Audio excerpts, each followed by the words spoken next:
Dalam video itu, terlihat sekelompok orang saling serang dan merusak fasilitas kafe. Pengunjung yang berada di lokasi pun berusaha untuk melerainya.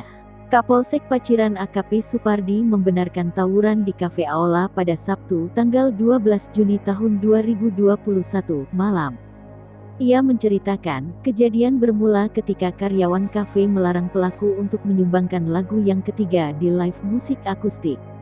Akan tetapi, karena berada di bawah pengaruh alkohol, pelaku pun menyerang karyawan tersebut. Polisi mengamankan 2 orang pelaku dan saat ini masih menjalani pemeriksaan.